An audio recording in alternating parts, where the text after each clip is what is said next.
All right, a quick look at the sand clubs which I'm using, well the wedges that I'm using. So I've got a 60-degree wedge, a 56, what you use for sand, and a gap wedge of 8 degrees. Now your sand wedge may have too much bounce for playing shots from firm surfaces, so you may want to consider using a lob wedge, a pitching wedge, or a 50-degree wedge which has got less bounce. Unfortunately, too much bounce is going to hit that hard surface and bounce off of it and maybe scull that golf ball. So I'm using my 56 at the moment, and I've really compacted down that sand as much as I can. Now, it's not going to make too much difference to how I play these shots, because I'm going to play a bunker shot hitting only about half an inch to an inch behind that ball. Now, firm sand or not, that ball's still going to come out.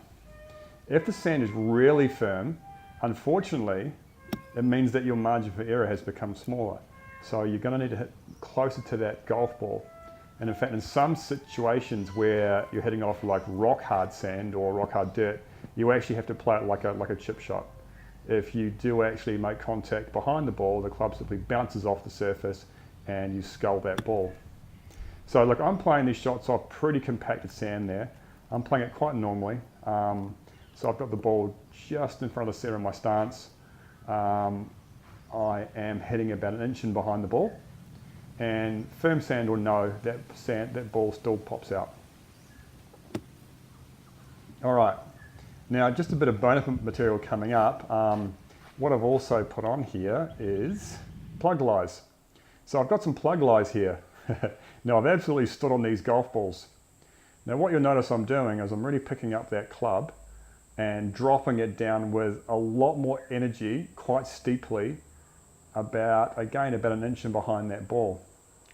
So I'm simply hitting it harder with a club which is coming down steeper, about an inch in behind, and you'll see that ball popping out quite nicely.